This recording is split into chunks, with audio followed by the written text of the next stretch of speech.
ഇപ്പം മക്കളുടെ കാര്യം തന്നെ എടുത്തോ, കല്യാണത്തിൻ്റെ കാര്യം തന്നെ എടുത്തോ.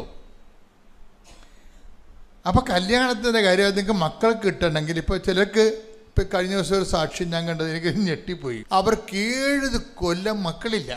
7 കൊല്ലം മക്കളില്ല. അവർ മരുന്ന് നിർത്തി. കാര്യം മരുന്ന് കഴിച്ചിട്ട് കാര്യമില്ലെന്ന് ഡോക്ടർമാർ തന്നെ പറഞ്ഞു. ഇപ്പം ജനറ്റിക്കൽ ട്രബിളാണ്. പക്ഷേ ജനറ്റിക്കൽ ട്രബിൾ എന്ന് പറഞ്ഞാൽ ഉടമ്പടിയിലാകുന്നു പറഞ്ഞിട്ട് കാര്യമൊന്നുമില്ല. ഉടമ്പടി നമ്മുടെ മെറിറ്റിലല്ല വർക്ക് ചെയ്യണത്, ബട്ട് ബൈ ഗ്രേസിലാണ് വർക്ക് ചെയ്യണത്. അപ്പോൾ ഉടമ്പടി എടുത്തു കഴിഞ്ഞപ്പോൾ എന്ത് പറ്റി? ആ ആഴ്ചത്തെ നമ്മൾ പ്രഗ്നൻ്റ് ആകുകയും ജനിച്ചപ്പോൾ 3 കുഞ്ഞുങ്ങളാണ് ജനിച്ചിരിക്കുന്നത്. 7 കൊല്ലത്തെ മുഴുവനും തന്നിരിക്കുകയാണ്. 7 കൊല്ലം കൊണ്ട് 3 കുഞ്ഞുങ്ങൾ ജനിക്കാവുന്നതാണ് സാധ്യത, അല്ലേ? ഒരു 3 കുഞ്ഞുങ്ങൾ ജനിപ്പിക്കണമെങ്കിൽ 7 കൊല്ലം വേണ്ടേ? അപ്പോൾ ആ 7 കൊല്ലം കൂടി കർത്താവ് ഒറ്റത്തവണ തീർപ്പാക്കിയിരിക്കുകയാണ്. ആ പാർട്ടിക്കാരന് ആ ബോധമൊന്നും ഇല്ലാതെ സാക്ഷ്യം പറയണത്. ദൈവം എന്ന് വെച്ച് കഴിഞ്ഞാൽ ആ 3 ആശുപത്രി കഷ്ടപ്പാട് 3 കൊല്ലം ചുവന്നുകൊണ്ട് നടക്കുന്നത്, 3 പ്രാവശ്യമായിട്ട് ചുവന്നുകൊണ്ട് നടക്കുന്നത് കർത്താവ് കുറച്ച് ഷോർട്ട് ചെയ്ത്, ടൈം മാത്രമല്ല ഷോർട്ട് ചെയ്തിരിക്കണത്, കഷ്ടപ്പാടിന് ഷോർട്ട് ചെയ്തിരിക്കുകയാണ് അവിടെ. ടൈം മാത്രമല്ല ഷോർട്ട് ചെയ്തിരിക്കണത്. കാര്യം ഇത് ഈ 10 മാസം ചുവന്നുകൊണ്ട് നടക്കണ്ടേ? അങ്ങനെ 3 തവണ ചുവന്നുകൊണ്ട് നടന്നല്ലേ 3 കുഞ്ഞുങ്ങളെ പ്രസവിക്കാൻ പറ്റത്തുള്ളൂ. അതിൻ്റെ എല്ലാം കൂടി ഒറ്റത്തവണ തീർപ്പാക്കി. അപ്പോൾ ദൈവത്തിന് വേണമെങ്കിൽ എന്തും ചെയ്യാൻ പറ്റും. നമ്മുടെ മുമ്പിലെ കാണിക്കുന്ന സാക്ഷ്യമാണത്. വെച്ചാൽ ആ സാക്ഷ്യം അവർക്ക് മാത്രമുള്ളതല്ല, നമുക്കെല്ലാം ഉള്ള സാക്ഷ്യമാണ്. അപ്പോൾ ഇത്രയും നാൾ ജോലി കിട്ടാതിരുന്നതിന് ശേഷം നിനക്ക് കർത്താവ് ഒരു ജോലി തരുമ്പോൾ ആ കഴിഞ്ഞ കാലത്തുള്ള അരിയറെല്ലാം കവർ ചെയ്തായിരിക്കും ചിലപ്പോൾ തരണത്. കഴിഞ്ഞ കാലത്തെ അരിയറെല്ലാം കവർ ചെയ്തായിരിക്കും തരണത്. പക്ഷെ ഇനിയിപ്പോൾ നീ ഉടമ്പടി എടുത്തതിന് ശേഷം ജോലി കിട്ടാൻ വേണ്ടി കുറച്ച് കാലം കൂടി കാത്ത്, കല്യാണം കഴിക്കാൻ വേണ്ടി കുറച്ച് കാലം കൂടി കാത്ത്, കുഞ്ഞുങ്ങളുണ്ടാകാൻ വേണ്ടി കുറച്ച് കാലം കൂടി കാത്തെന്ന് വിചാരിച്ചോ. അല്ലെങ്കിൽ വസ്തുവിന് വഴിയില്ല, അതിനു വേണ്ടി കുറച്ച് കാലം കൂടി കാത്ത്. ഒരു പ്രശ്നം വരാൻ പോണെന്ന് വെച്ച് കഴിഞ്ഞാൽ, നീ ഉടമ്പടി എടുക്കണ മുമ്പ് നിനക്ക് ഈ കാലതാമസം കാരണം കല്യാണം വെക്കണില്ലല്ലോ, വസ്തു വിൽക്കാൻ പറ്റണില്ലല്ലോ, വീട് വെക്കാൻ പറ്റണില്ലല്ലോ, കുഞ്ഞുങ്ങൾ ഉണ്ടാകണില്ലല്ലോ എന്ന് വിചാരിച്ചാൽ നിങ്ങൾക്ക് ഉണ്ടാകുന്ന ഒരു സങ്കടവും ഒരു ഉത്കണ്ഠയും ഒരു നിരാശയും ഒരു വിഷമവും ഒക്കെ ഉടമ്പടി എടുക്കുമ്പോൾ ശരിക്കും പറഞ്ഞാൽ അതിൻ്റെ കൂടി കവർ ചെയ്യണം ഇതിൻ്റെ അകത്ത്. എന്താ കാര്യം വെച്ച് കഴിഞ്ഞാൽ, ഉടമ്പടി എടുത്തു കഴിയുമ്പോൾ ഇനി കർത്താവ് ഏതെങ്കിലും ടൈമിൽ നിനക്ക് ടൈം ഫിക്സ് ചെയ്തിട്ടുണ്ട്. ആ ടൈമിൽ കർത്താവ് സംഭവം ചെയ്യും. നിന്റെ വിസ പ്രോസസ് ചെയ്യുകയോ കല്യാണം ഫിക്സ് ചെയ്യുകയോ അതുപോലെ തന്നെ ഇത് ജോലി ഫിക്സ് ചെയ്യുകയോ ചെയ്യും. പക്ഷേ എന്താ പ്രശ്നം വെച്ചാൽ നിൻ്റെ വൈകാരിക ലെവല് ഒരു അവിശ്വാസിയുടെ ലെവലാണ്. പറഞ്ഞ മനസ്സിലായി. ഇപ്പം ഞാൻ കല്യാണം ഒത്തുവരാത്ത ആൾക്കാരിവിടെ വരത്തില്ലേ? അപ്പോൾ അവരോടമ്പടി ഞാൻ ഉടമ്പടി 3 പുതുക്കി വെച്ചാൽ കല്യാണം ഒത്തുവരാമെന്ന് പറയുമ്പോൾ അവരുടെ മുഖത്ത് നോക്കി കഴിഞ്ഞാൽ അളിഞ്ഞ മോന്തയായിട്ടാണ് എന്നോട് പറയണതേ. She's not anointed. സന്തുഷ്ടിയില്ല അവർക്ക്. ഉടമ്പടി എന്ന് പറയണത് ആ മെറ്റീരിയൽ ബെനിഫിറ്റ്സിനെ മാത്രമല്ല ഉദ്ദേശിക്കുന്നത്. അത് ഫിസിക്കലായിട്ടുള്ള ഒരു മെറ്റീരിയലായിട്ടുള്ള ഒരു ബെനവലൻസ്, അതിൻ്റെ ഒരു ആനുകൂല്യമാണ്. പക്ഷേ നീ ആ മെറ്റീരിയൽ ബെനിഫിറ്റ്സിലേക്ക് എത്തിച്ചേരുന്ന വരെയുള്ള കാലത്ത് നിൻ്റെ മാനസിക നിലവാരവും വൈകാരിക ചുറ്റുപാടുകൾക്കും what you need it, that is സന്തുഷ്ടി എന്ന് പറയും. സന്തുഷ്ടി അത് കൃപയുടെ ഇഫക്ട്സാണ്. പഴയ ബൈബിളിൽ അവർ കൃപയെന്ന് എഴുതിയിരിക്കുന്ന സ്ഥലത്ത് പുതിയ ബൈബിളിൽ കൃപയ്ക്ക് പകരം കൃപയുടെ ഇഫക്ട്സിനെ കുറിച്ച് എഴുതിയിരിക്കുന്നത്. സന്തുഷ്ടി എന്നാണ് പറയണത്. ഇപ്പോൾ ഉടമ്പടി എടുക്കണത് എന്തിനാണ്? നമ്മൾ സന്തുഷ്ടിക്ക് വേണ്ടിയാണ്. കിട്ടാതിരിക്കുന്ന കാലത്തും കിട്ടിയതുപോലുള്ള സംതൃപ്തി, അതാണ് കൃപയുടെ ഇഫക്റ്റ് എന്ന് പറയണത്. അനുഗ്രഹം എന്ന് പറഞ്ഞാൽ കിട്ടിയാൽ മാത്രമേ നമുക്ക് അതിൻ്റെ അനുഭവം കിട്ടത്തുള്ളൂ. ഉടമ്പടി എന്ന് പറയുമ്പോൾ കിട്ടാത്ത കാലം, കിട്ടാതിരിക്കുന്ന കാലത്ത് നമ്മൾ അനുഭവിക്കുന്ന മേഖലകളിലെല്ലാം സന്തുഷ്ടി. നിങ്ങളെ സിസ്റ്ററെ ഇത് വായിച്ചേ, 11:10 വായിച്ച് സ്തുതിക്കട്ടെ. ഹല്ലേലൂയ യേശുവേ നന്ദി. ഹല്ലേലൂയ. സക്കറിയ 11:10. സക്കറിയ 11:10. ഞാൻ കൃപ എന്ന വടി എടുത്തൊടിച്ചു. പുതിയ ബൈബിള് അല്ലെ, ഇപ്പോൾ പുതിയ പുതിയ തർജ്ജിമ വന്നിട്ടുണ്ട്. എന്ന് വെച്ച് കഴിഞ്ഞാൽ തർജ്ജിമ എന്ന് പറഞ്ഞാൽ പഴയ തെറ്റാണെന്നല്ല എൻ്റെ അടുത്താണ്. അതായത് ഇപ്പോൾ വന്നിരിക്കുന്ന തർജ്ജിമ തനി ഗ്രീക്കിൽ നിന്ന് ഡയറക്റ്റ് ട്രാൻസ്ലേഷനാണ്. പഴയത് ഹീബ്രു എന്നാണ് എടുത്തിരിക്കുന്നത്. അപ്പം അതുകൊണ്ട് കുറച്ചുകൂടി ആ മൂല അർത്ഥത്തോട് സാധർമ്യം ചിന്തിക്കുക. അപ്പം പണ്ട് നമ്മൾ കൃപയെന്ന് വായിച്ചു. ഇപ്പം കൃപയെന്ന് വായിച്ചു കേട്ടാ സിസ്റ്റർ ജോമർ സിസ്റ്റർ അത് വായിച്ചേ. ഞാൻ കൃപ എന്ന വടി എടുത്തൊടിച്ചു. ഞാൻ കൃപ എന്ന വടി എടുത്തൊടിച്ചു. അങ്ങനെ സകല ജനതകളുമായി ചെയ്ത എന്റെ ഉടമ്പടി ഞാൻ അസാധുവാക്കി. അപ്പൊ എന്റെ പുതിയ തർജ്ജിമ കിടക്കണം എന്താണെന്നറിയാവോ? ഞാൻ സന്തുഷ്ടി എന്ന വടിയെടുത്ത് ഒടിച്ചെന്നാ കിടക്കണത്. കാര്യം ഈ കൃപയുള്ള ആൾക്കാർക്ക് സന്തുഷ്ടി ഉണ്ടാവും. ഇവർക്ക് കൃപ കിട്ടിയില്ലെങ്കിൽ ഇവർക്ക് 3 മാസമായിട്ട് 3 വർഷം കടമ്പടി എടുത്തിട്ട് 3 പുതുക്കിയിട്ടും കല്യാണം ഒത്തില്ലെന്ന് അവർ പറയുമ്പോൾ അളിഞ്ഞ മോന്തയായിട്ടാണ് പറയണത്. അതിൻ്റെ അർത്ഥം എന്താ? സന്തുഷ്ടിയില്ല അവർക്ക്. സന്തുഷ്ടി എന്ന് പറയുന്നത് ബൈബിളിൽ അഭിഷേകം എന്ന് പറയും. അതിനെയാണ് നമ്മൾ ഈശോ പറഞ്ഞു കണ്ടില്ലേ. ഇപ്പം നേരത്തെ വായിച്ചത് എന്താ ഞാൻ വായിച്ചത്? അതിനുള്ള കൃപ ലഭിച്ചവരല്ലാതെ ഉപദേശം സ്വീകരിക്കുന്നില്ല. ഉടമ്പടിയിൽ നമുക്ക് വരുന്ന വിഷയം കൃപയാണ്. കൃപയുടെ ഇഫക്റ്റ് എന്ന് പറഞ്ഞാൽ എന്താ? സന്തോഷമാണ്, സന്തുഷ്ടിയാണ്, തൃപ്തിയാണ്. അപ്പോൾ എപ്പോഴും വിഷയം നോക്കിയാൽ നിങ്ങൾ ജോലി ലഭിക്കുന്നവരെ, രോഗം സുഖമാകുന്നത് വരെ, പറമ്പ് വിൽക്കുന്നത് വരെ, വിസ പ്രോസസ് ചെയ്യുന്നത് വരെ, PR കിട്ടുന്നത് വരെ നിങ്ങൾക്ക് ഇപ്പോഴും ആശങ്കയും അസന്തുഷ്ടിയും ഉണ്ടെങ്കിൽ you are not in grace. മനസ്സിലായ? നിങ്ങൾ കൃപയിലല്ല ശരിക്കും പറഞ്ഞാൽ. അതുകൊണ്ട് ഉടമ്പടിക്കാരെപ്പോഴും അപ്പം നിങ്ങൾ പഴയ നൊവേന ക്രിസ്ത്യാനികളെ പോലെ തന്നെയാണ്. നാട്ടു ക്രിസ്ത്യാനിയെ പോലെ തന്നെ. നാട്ടു ക്രിസ്ത്യാനിക്ക് അനുഗ്രഹമില്ല, അവരെക്കുറിച്ച് കൃപയെക്കുറിച്ച് വലിയ ഐഡിയ ഒന്നുമില്ല. നാട്ടു ക്രിസ്ത്യാനിക്ക് എപ്പോഴും ഉള്ളത് അനുഗ്രഹത്തെക്കുറിച്ചും പ്രാർത്ഥന, അനുഗ്രഹം എന്നൊക്കെ അവർ പറയത്തുള്ളൂ. നമ്മളെ ഉടമ്പടി അതല്ല പ്രശ്നം. ഉടമ്പടി എന്ന് പറഞ്ഞാൽ എന്താണ്? കൃപയാണ്. കൃപയുടെ ഇഫക്റ്റ് എന്താണ്?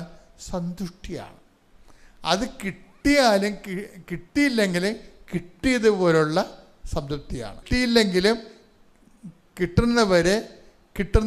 കിട്ടിയതുപോലെയുള്ള സംതൃപ്തിയാണ്. ഇതിനൊരു ആന്തരിക അഭിഷേകം എന്ന് നമ്മൾ പൊതുവെ പറയും. പ്രാർത്ഥിക്കുക, കർത്താവായ ദൈവമേ, അനുഗ്രഹകാലം വരെ സക്കറിയ 11:10 പ്രാർത്ഥിക്കുന്നു.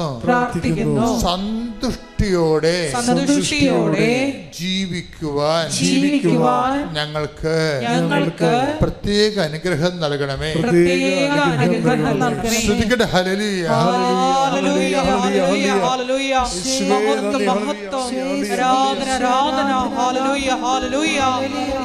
ആരാധന, ഹല്ലേലൂയ, ഹല്ലേലൂയ. ആത്മസന്തോഷം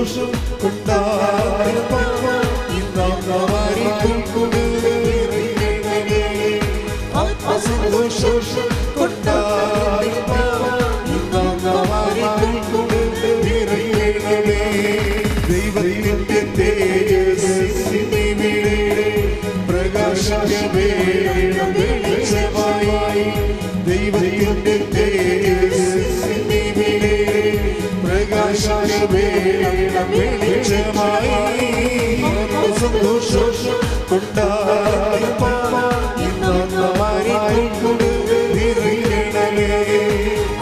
സന്തോഷം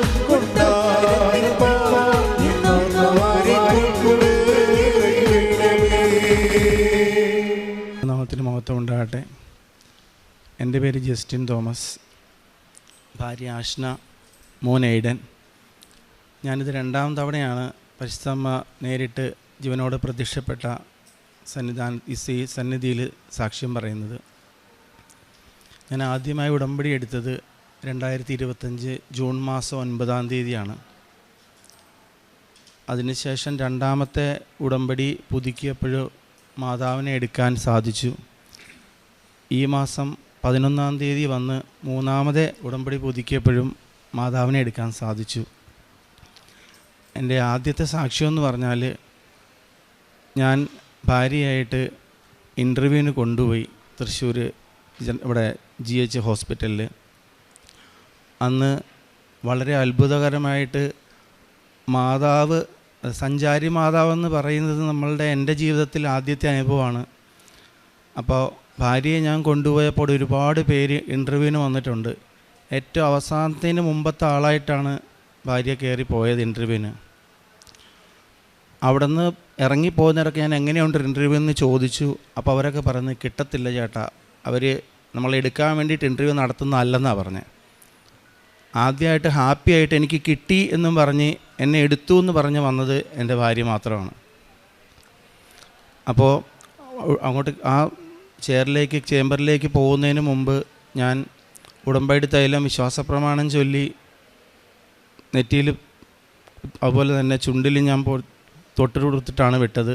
അതുപോലെ ഉടമ്പടി ഉപ്പ് ഞാൻ കയ്യിൽ കൊടുത്ത് വിട്ടു, നാവിൽ ഞാൻ തൊട്ട് കൊടുത്ത് വിട്ട ശേഷമാണ്. അപ്പോൾ അവിടെ നടന്ന കാര്യങ്ങൾ ഇപ്പോൾ ഭാര്യ തന്നെ നേരിട്ട് അവളുടെ അനുഭവം പറയുന്നതായിരിക്കും. എൻ്റെ പേര് ആഷ്ന, ഞാനൊരു നേഴ്സാണ്. കല്യാണമൊക്കെ കഴിഞ്ഞ് 8-9 വർഷത്തെ ഗ്യാപ്പായിരുന്നു. അപ്പോൾ എനിക്ക് ഹോസ്പിറ്റലുകളിലൊന്നും ജോലി ചെയ്യാൻ പറ്റുന്നുണ്ടായിരുന്നില്ല. അത് തന്നെയല്ല, ഹസ്ബൻഡ് 108 ആംബുലൻസിലെ നേഴ്സാണ്. അപ്പോൾ 24 hours ആൾക്ക് ഡ്യൂട്ടി. അപ്പം ഞങ്ങൾ 2 പേരും ഡ്യൂട്ടിക്ക് പോയി കഴിഞ്ഞാൽ മോനെ നോക്കാൻ ആരും ഉണ്ടാകത്തില്ല. അതുകൊണ്ട് എനിക്ക് ഒരു 10 തൊട്ട് 4 വരെയുള്ള ഒരു ജോലി കിട്ടണം എന്നുള്ളൊരാഗ്രഹം ഉണ്ടായിരുന്നു. അപ്പോൾ അതിനുവേണ്ടി ഞങ്ങൾ പ്രാർത്ഥിച്ചു. അങ്ങനെ അതിൻ്റെ ഫലമായിട്ട് MLSP എന്ന് പറയുന്നൊരു പോസ്റ്റാണ്. നമ്മൾ ഹോസ്പിറ്റലിൽ ചെയ്യുന്നതിൽ നിന്നും വളരെ വിപരീതമായിട്ടാണ് ഈ ജോലി എന്ന് പറയുന്നത്.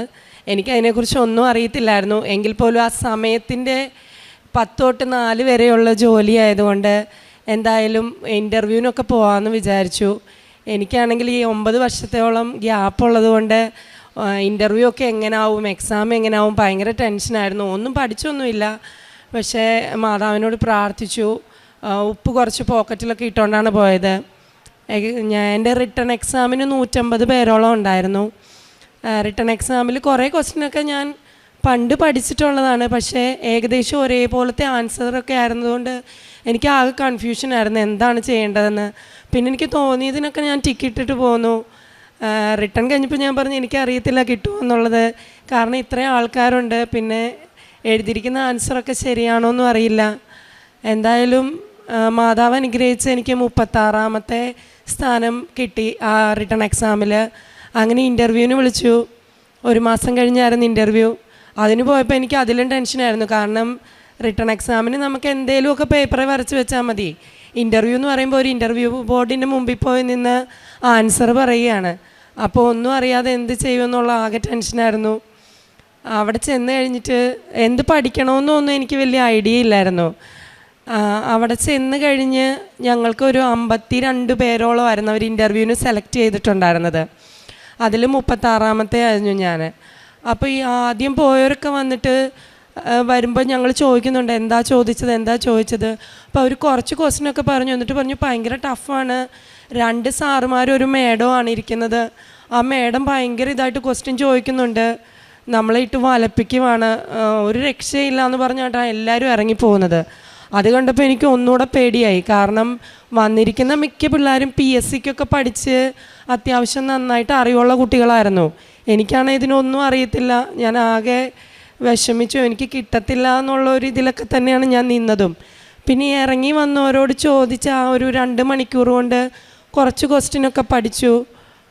പിന്നെ ഒരു ലാസ്റ്റ് ഒക്കെ ആകാറായപ്പോഴത്തേക്കിനും ഞാൻ തീരുമാനിച്ചു ഇനി ഞാനൊന്നും പഠിക്കാൻ നിൽക്കുന്നില്ല, എന്തായാലും ഞാൻ പ്രാർത്ഥിക്കുന്നേ ഉള്ളൂ, മാതാവ് തരുന്നെങ്കിൽ ഈ ജോലി തരട്ടെ എന്നുള്ളൊരു ഇതിലിരുന്നു. എന്നെ കയറുന്നതിന് മുമ്പ് തന്നെ എനിക്ക് അവർ CV നമ്മുടെ കയ്യിൽ തരും. ഞാൻ ആ CVയിൽ കുറച്ച് ഉപ്പ് വിതറി വിശ്വാസപ്രമാണം ഇങ്ങനെ ചൊല്ലിക്കൊണ്ടിരുന്നു. അതുപോലെ ഞാൻ കയറുന്നതിന് മുമ്പും കുറച്ച് ഉപ്പ് കഴിച്ചു. അതുപോലെ കയറുന്ന ആ റൂമുണ്ട്, അവർ എക്സാമിനേഴ്സ് ഇരിക്കുന്ന റൂമുണ്ട്, അതിൽ ചവിട്ടാത്തൊരു സ്ഥലത്തായിട്ട് ഞാൻ കുറച്ച് ഉപ്പിട്ട് പ്രാർത്ഥിച്ചുകൊണ്ടിരുന്നു. വളരെ ടെൻഷനോടുകൂടിയാണ് ഞാൻ റൂമിലേക്ക് കയറിയത്. പക്ഷെ റൂമിൽ കയറി കഴിഞ്ഞപ്പം ഭയങ്കരമായിട്ട് എന്തോ ഒരു ആശ്വാസം പോലെ എനിക്ക് തോന്നി. ടെൻഷനെല്ലാം പെട്ടെന്ന് എന്നിൽ നിന്നങ്ങ് മാറിയ പോലെ എനിക്ക് തോന്നി. ഞാൻ കയറി ചെന്നപ്പോൾ തന്നെ അവരെല്ലാം ചിരിച്ചുകൊണ്ടിരിക്കുക. ഞാൻ വിഷ് ചെയ്തപ്പം വളരെ പണ്ട് തന്നെ പരിചയമുള്ള നമ്മുടെ ഫ്രണ്ട്സൊക്കെ സംസാരിക്കുന്നത് പോലെ അവരെന്നോട് സംസാരിക്കാൻ തുടങ്ങി. അപ്പം തന്നെ എനിക്ക് ഭയങ്കര ആശ്വാസം തോന്നി. വളരെ കാര്യമായിട്ടുള്ള രീതിയിൽ എന്തുകൊണ്ട് വിശേഷം. അപ്പം ഞാൻ പറഞ്ഞു സുഖമായിട്ടിരിക്കുന്നു. എത്ര വർഷമായിട്ട് വർക്ക് ചെയ്യുന്നു? ഞാൻ പറഞ്ഞു എനിക്ക് 9 വർഷമായിട്ട് ഗ്യാപ്പാണ്. അപ്പം എല്ലാമൊക്കെ അറിയാമോ? ഞാൻ പറഞ്ഞു കുറച്ചൊക്കെ അറിയാം. കുറച്ചൊക്കെ അറിയത്തുള്ളോ എന്നുള്ള രീതിയിലൊക്കെ അവർ ചോദിക്കാൻ തുടങ്ങി. അപ്പം ഞാൻ പറഞ്ഞു കുറച്ചൊക്കെ അറിയാവുള്ളൂ എന്ന് പറഞ്ഞു.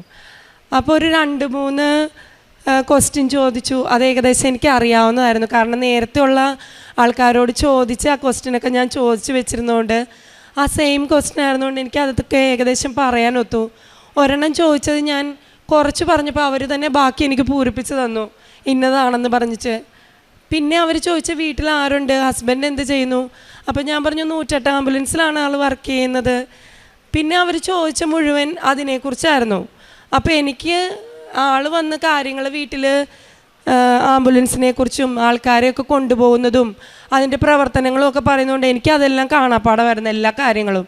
അപ്പോൾ ഞാനതൊക്കെ വിവരിച്ചപ്പോൾ അവർ വളരെ ഇൻട്രസ്റ്റോടെ കേൾക്കുകയും അതിനെക്കുറിച്ചുള്ള ക്വസ്റ്റ്യൻസായി. പിന്നെ അപ്പോൾ എന്നോട് ചോദിച്ചു, നീ പോകുന്ന മേഖലയിൽ ഒരു പേഷ്യൻറ്റിന് വയ്യാതെ വന്നാൽ നീ ഇതുപോലെ 108 ആംബുലൻസ് വിളിച്ച് വിടുകയൊക്കെ ചെയ്യുമോ? ഞാൻ പറഞ്ഞു ഉറപ്പായിട്ടും ഞാൻ ചെയ്യും.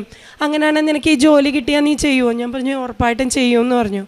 അങ്ങനെയാണെങ്കിൽ ഓക്കെ എന്ന് പറഞ്ഞു. അങ്ങനെ എൻ്റെ ഇൻ്റർവ്യൂ സെക്ഷൻ അവസാനിച്ചു. ഞാൻ വളരെ ഫ്രീ ആയിട്ട് ഇറങ്ങിപ്പോന്നു. ഞാൻ പുറത്ത് വന്നപ്പോൾ അവിടെ ഇരുന്ന എല്ലാവരോടും ബാക്കിയുള്ള എല്ലാവരോടും ഞാൻ പറഞ്ഞു വളരെ നല്ല ഇൻ്റർവ്യൂ ആയിരുന്നു കേട്ടോ. എനിക്ക് തോന്നുന്നു ഞാൻ മാത്രമാണ് അങ്ങനെ എല്ലാവരോടും പറഞ്ഞിട്ട് പോകുന്നത്. ബാക്കി ഇറങ്ങി എല്ലാവരും വളരെ ടെൻഷനിലായിരുന്നു പോയത്.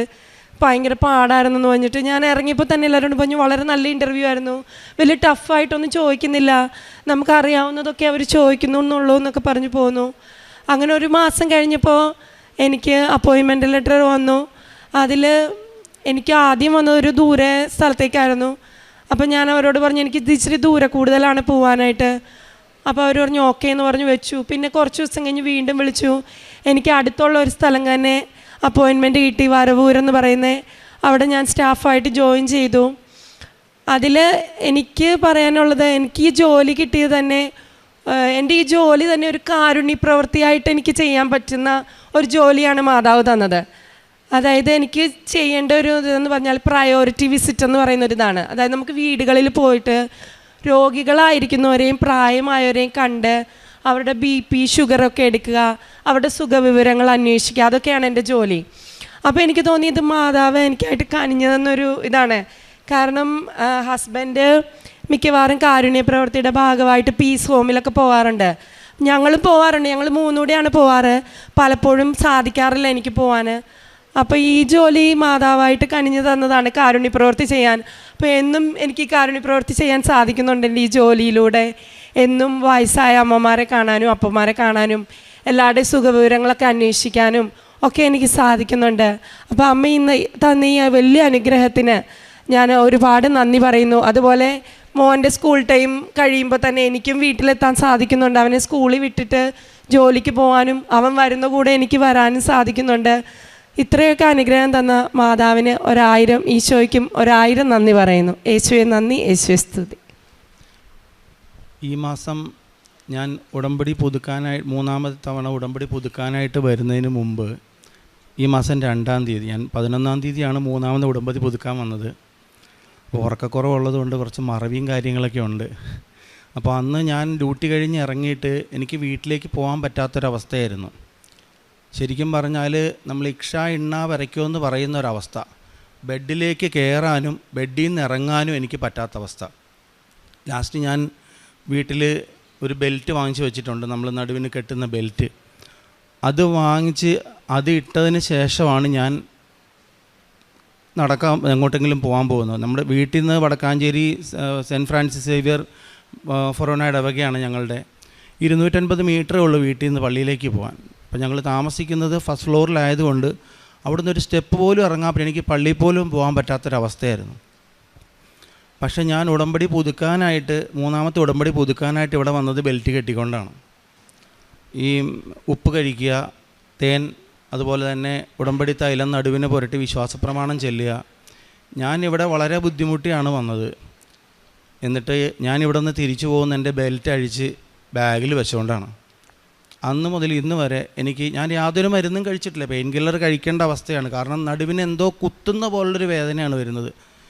ആ ബെൽറ്റ് കെട്ടിയാൽ തന്നെ ഞാൻ സൈഡ് ചരിഞ്ഞ് 2 കൈ കുത്തി പതുക്കെ സ്റ്റെപ്പ് ബൈ സ്റ്റെപ്പായിട്ട് കൈ കുത്തി എഴുന്നേറ്റാലാണ്, അവിടെ ടേബിൾ വലിച്ചിട്ടിട്ടുണ്ട്, അതേലും കൂടെ പിടിച്ചാലായിരുന്നു എനിക്ക് എഴുന്നേക്കാൻ പറ്റുക. അപ്പോൾ അതിൽ നിന്ന് എനിക്ക് ഉടമ്പടി വസ്തുക്കൾ ഉപയോഗിച്ചതിന് ഒരു സൗഖ്യം കിട്ടി. മൂന്നാമത്തെ സാക്ഷ്യമെന്ന് പറഞ്ഞാൽ, നമ്മൾ ഓൺലൈന് ധ്യാനം കൂടുമ്പോഴേക്കും ഉണ്ടായ ഒരു അനുഭവമാണ്. ഞാൻ എപ്പോൾ ഓൺലൈൻ ധ്യാനം കൂടിയാലും, കാരണം 24 മണിക്കൂർ ആംബുലൻസ് സർവീസ് ആയതുകൊണ്ട് എപ്പോൾ വേണമെങ്കിലും വിളി വരാം. ചില ദിവസങ്ങളിൽ നമുക്ക് ഉറങ്ങാൻ പോലും പറ്റാറില്ല. അപ്പോൾ വെളുപ്പിനെയൊക്കെ പോയിട്ട് വന്നു കഴിയുമ്പോഴേക്കും ഞാൻ രാവിലത്തെ പ്രാർത്ഥന ചൊല്ലി അത് കഴിഞ്ഞ് രാവിലെ തന്നെ ധ്യാനം കൂടും. അപ്പോൾ സ്ഥിരമായിട്ട് ധ്യാനം കൂടുമ്പോൾ ഉറങ്ങുന്നൊരു പ്രശ്നം എനിക്കുണ്ടായിരുന്നു. അപ്പോൾ അച്ഛൻ ധ്യാനം കൂടുമ്പോഴേക്കും വിളിക്കുന്നൊരു വിളിയുണ്ട്. അതുപോലെ അല്പം ഒച്ചത്തിലാണ് വിളിക്കുന്നത്. ദൈവവേദലേ എന്നൊരു വിളിക്കും. ആ വിളിയിൽ ഞാൻ എന്തോന്നും പറഞ്ഞ് ഞെട്ടി എഴുന്നേറ്റു. അപ്പോൾ അച്ഛൻ അത്രയും ദൈവവേദലയെന്ന് മാത്രമേ വിളിച്ചുള്ളൂ. അത് കഴിഞ്ഞപ്പോഴേക്കും എൻ്റെ ഉള്ളിൽ നിന്ന് പറഞ്ഞു, ഇനി ഉറങ്ങരുത്. അന്നതിന് ശേഷം മുതൽ പിന്നെ എത്ര ഓൺലൈൻ ധ്യാനം കൂടിയാലും ഉറക്കമെന്ന് പറയുന്നത് എനിക്ക് ഈ നിമിഷം വരെ ഉണ്ടായിട്ടില്ല. ഇന്ന് രാവിലെയും കൂടെ ഞാൻ ധ്യാനം കൂടിക്കൊണ്ടാണ് ട്രെയിനിൽ പോകുന്നത്. നാലാമത്തെ സാക്ഷ്യം എന്ന് പറഞ്ഞാൽ, അന്ന് ഉടമ്പടി പുതുക്കാൻ വേണ്ടിയിട്ട് ഈ മാസം 11-ാം തീയതി 5 മണിക്ക് അലാറം വെച്ചു. അപ്പോൾ വടക്കാഞ്ചേരിയിൽ നിന്ന് രാവിലെ 6:15 6:30 ട്രെയിനിനാണ്, ആലപ്പുഴ വരെയുള്ള ട്രെയിനിനാണ് ഞാൻ വരുന്നത്. അന്ന് 6 മണിയായിട്ടും ഞാൻ എഴുന്നേറ്റിട്ടില്ല. അപ്പോൾ എന്നെ തട്ടി എഴുന്നേപ്പിച്ചു. എഴുന്നേക്ക് നിനക്കിന്ന് പോകണ്ടേ എന്ന് ചോദിച്ചു. എവിടേക്കാണ് പോകേണ്ടതെന്നൊന്നും അറിയില്ല. ഞാൻ ചാടി എഴുന്നേറ്റു. അത് കഴിഞ്ഞപ്പോഴേക്കുമാണ് ഞാൻ ബാഗെല്ലാം തലേദിവസം റെഡിയാക്കി വെച്ചേക്കുന്നത്. ഞാനിനി വിളിച്ചത് എനിക്ക് പരിചയമില്ലാത്ത ഒരാളാണ്, ഒരു സാരി ഉടുത്ത ആൾ. എൻ്റെ ഭാര്യ സാരി ഉടുക്കാറില്ല. അന്ന് ഞാനും വൈഫും മോനും മാത്രമേ വീട്ടിലുള്ളൂ. ഞങ്ങൾ 3 പേരും അവിടെ താമസിക്കുന്നത്. അപ്പം ഞാൻ ഇവളോട് ചോദിച്ചു, എന്നെ വിളിച്ചായിരുന്നോ? ഇല്ല. നിങ്ങൾ പോകാൻ നേരത്ത് വിളിക്കാമെന്നല്ലേ പറഞ്ഞത്, ഡോറടയ്ക്കാൻ? ഇല്ല. അപ്പം എനിക്കൊരു സംശയം വന്നു, ഇത് മാതാവ് എന്നെ വിളിച്ചതായിരിക്കും. കാരണം ഒരു ഗ്യാപ്പ് പോലും ഇട്ട് ഞാൻ ഇതുവരെ ഉടമ്പടി പുതുക്കാൻ വന്നിട്ടില്ല. ഇന്നിപ്പോൾ നാളെയാണ് ഉടമ്പടി പുതുക്കണമെങ്കിൽ ആ ഡേറ്റിന് തന്നെ വരും. കാരണം എൻ്റെ ജോലിയിൽ എപ്പോൾ വേണമെങ്കിലും വിളി വരാം. ഇപ്പോൾ ആർക്കെങ്കിലും വയ്യാണ്ടായിട്ടുണ്ടെങ്കിൽ പെട്ടെന്ന് ഡ്യൂട്ടിക്ക് കയറണമെന്ന് വരാം. അപ്പോൾ ആ ഡേറ്റ് അങ്ങ് മുടങ്ങിപ്പോവും. പിന്നെ ആ വരവിനാണ് ഓരോ മാസവും പുതുക്കാനല്ലാണ്ട് എല്ലാ മാസവും വരാറുണ്ട്. അപ്പോൾ പത്രം മേടിക്കാനായിട്ട് എല്ലാ മാസവും വരും. അപ്പോൾ അന്ന് വന്നപ്പോൾ എനിക്ക് ഈ അനുഭവം ഉണ്ടായി. ഞാൻ മാതാവിനോട് പറഞ്ഞു, മാതാവേ, എന്നെ ഉടമ്പടി പുതുക്കാനായിട്ട് അമ്മയാണ് വിളിച്ചെഴുന്നേൽപ്പിച്ചതെങ്കിൽ എനിക്കൊരടയാളം വേണം. ഇതുവരെ ഞാനൊരു അടയാളം ചോദിച്ചിട്ടില്ല. ഒരുപാട് പേരുടെ സാക്ഷ്യത്തിൽ പറയുന്നുണ്ട് ഒരു അടയാളം വേണമെന്ന്. അപ്പം ഞാൻ ആദ്യമായിട്ട് ചോദിക്കുന്നത്, ബൈബിളിലൊക്കെ അടയാളം ആവശ്യപ്പെടുന്നതിന് ഈശോ ശകാരിക്കുന്നത് നമ്മൾ കണ്ടിട്ടുണ്ട്. നീ എന്ത് അടയാളമാണ് ഞങ്ങളെ കാണിക്കുക എന്നുള്ളത്. അപ്പോൾ ദൈവമേ, മാതാവ്, ഞാൻ ചോദിച്ചത് തെറ്റാണോ എന്നൊരു കുറ്റബോധം എനിക്കുണ്ട്. അപ്പം അങ്ങനെ മൂന്നാമത്തെ ഉടമ്പടി പുതുക്കാനായിട്ട് വന്ന് ഞാൻ അവിടെ നിൽക്കുമ്പോൾ കൂടുതലും ചേച്ചിമാരാണ് എൻ്റെ ഫ്രണ്ടിൽ. പിന്നെ പുറകിൽ വേറെ ചേട്ടന്മാർ നിൽക്കുന്നു. അപ്പോൾ അങ്ങനെ അവിടെ നമുക്ക് ടോക്കൺ തരുന്ന ചേച്ചി എന്നെ അങ്ങ് വിളിച്ചു, ഒരെണ്ണം എടുക്കാൻ പറഞ്ഞു. അങ്ങനെ എടുത്തപ്പോഴേക്കും എനിക്ക് കിട്ടിയ മാതാവിനെയാണ്. രണ്ടാമത് ഉടമ്പടി പുതുക്കാൻ വന്നപ്പോഴും മാതാവിനെയാണ് കിട്ടിയത്. അപ്പോൾ എനിക്ക് മനസ്സിലായി, അടയാളം ചോദിക്കുന്നത് നമ്മളെ നിഷ്കളങ്ക മനസ്സോടെയാണെങ്കിൽ അത് ഉറപ്പായിട്ടും മാതാവ് സാധിച്ചു തരും. അപ്പോൾ ഈ 4 സാക്ഷ്യങ്ങളാണ് എനിക്ക് നിങ്ങളുടെ മുമ്പിൽ പറയാനുള്ളത്. പിന്നെ അച്ഛൻ പറയാറുണ്ട്, സാക്ഷ്യം പറയാണ്ടിരുന്ന് പണി മേടിക്കരുതെന്ന്. അത് എനിക്ക് എൻ്റെ അനുഭവത്തിലും എൻ്റെ സാക്ഷ്യം പറയാതിരിക്കുന്ന ആൾക്കാരുടെ അനുഭവങ്ങളും നമ്മൾ കണ്ടിട്ടുണ്ട്. അപ്പോൾ ഈ 4 സാക്ഷ്യങ്ങളാണ് എനിക്ക് മാതാവ് പ്രത്യക്ഷപ്പെട്ട ഈ സന്നിധിയിൽ പറയാനുള്ളത്. പിന്നെ കാരുണ്യ പ്രവൃത്തികളെന്ന് പറയുമ്പോൾ, ഞാൻ അവിടെ ജോൺ പോൾ പീസ് ഹോം അങ്ങനെ ഒരു സ്ഥാപനമുണ്ട് വടക്കാഞ്ചേരി അടുത്തായിട്ട്. അപ്പോൾ അവിടെ വയ്യാത്ത ചേട്ടന്മാർ അതുപോലെ അമ്മച്ചിമാരുണ്ട്. അപ്പോൾ എല്ലാ മാസവും കൊടുക്കാൻ പറ്റിയില്ലെങ്കിലും നമുക്കിപ്പോൾ ഞങ്ങൾ 3 പേര് മാത്രം ഉള്ളതുകൊണ്ട് സ്വന്തമായിട്ട് വീടില്ല, ഞങ്ങൾ വാടകയ്ക്കാണ് താമസിക്കുന്നത്. അപ്പോൾ BPLൻ്റെ കാർഡ് കിട്ടും. 10 കിലോ അരി ഉണ്ടെങ്കിൽ ഞങ്ങൾക്ക് 2 മാസം ഓടും. അപ്പോൾ അവിടെ നിന്ന് കിട്ടുന്ന അരി, അതുപോലെ തന്നെ നമുക്ക് അവിടെ നിന്ന് കിട്ടുന്ന സാധനങ്ങളെല്ലാം ഞാൻ കൊണ്ടുപോയി കൊടുക്കും. പിന്നെ ആണെങ്കിൽ അവിടുത്തെ വയ്യാത്ത ചേട്ടന്മാരെ കുളിപ്പിക്കാൻ പോകാറുണ്ട്. എപ്പോഴും പോകാൻ സാധിക്കാറില്ല. പിന്നെ ഏകദേശം അവിടെ കുർബാന തീരുമ്പോഴാണെന്നുണ്ടെങ്കിൽ അവരെ പള്ളിയിൽ നിന്ന് തിരിച്ച് അവരുടെ ബെഡിലേക്ക് കൊണ്ടുപോകാനായിട്ട്, അതുപോലെ അവർക്ക് വയ്യാത്ത വളർച്ചയില്ലാത്ത മക്കളൊക്കെ ഉണ്ട്. അപ്പോൾ അവർക്ക് ഭക്ഷണം കൊടുക്കാനും അവരുടെ ബൈബിൾ വായിച്ചു കൊടുക്കാനും പോകാറുണ്ട്.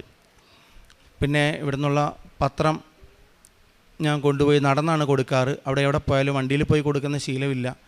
ചിലരൊക്കെ ഇപ്പോൾ സ്ഥിരമായിട്ട് കൊടുക്കുന്നതുകൊണ്ട് എന്തേ ഈ വഴിക്ക് വരാതിരുന്നേ, പത്രം വായിക്കാത്തത് കൊണ്ട് കിട്ടാത്തത് കൊണ്ട് ഞങ്ങൾക്കൊരു സുഖമില്ല. നിങ്ങൾ വന്ന് മാതാവിനെക്കുറിച്ച് സംസാരിക്കുമ്പോൾ ഞങ്ങളുടെ വീട്ടിലൊരുപാട് അനുഭവങ്ങളുണ്ടായി. അപ്പോൾ അങ്ങനെ ഒരുപാട് കാര്യങ്ങൾ പറയാറുണ്ട്. പിന്നെ അതുപോലെ ഞാൻ കേൾക്കുന്ന സാക്ഷ്യങ്ങളെല്ലാം ഷെയർ ചെയ്യാറുണ്ട്. പിന്നെയാണെങ്കിൽ ഇവിടെ 2 മക്കൾക്ക് വേണ്ടിയിട്ടുള്ള ചികിത്സാ സഹായം എനിക്ക് സാലറി വന്നു കഴിയുമ്പോൾ തന്നെ ഞാൻ അയച്ചു കൊടുക്കാറുണ്ട്. അവർക്ക് ചികിത്സയും അതുപോലെ തന്നെ സ്കൂളിൽ പഠനച്ചെലവിനുള്ളത്. അപ്പോൾ ഇതൊക്കെയാണ് എൻ്റെ പ്രകാരണ പ്രവൃത്തികളും പ്രേക്ഷിത പ്രവർത്തനവും. എല്ലാ അനുഗ്രഹങ്ങൾക്കും ഈശോയ്ക്കും മാതാവിനും കോടാനുകോടി നന്ദി പറയുന്നു. യേശുവെ നന്ദി, യേശുവെ സ്തുതി.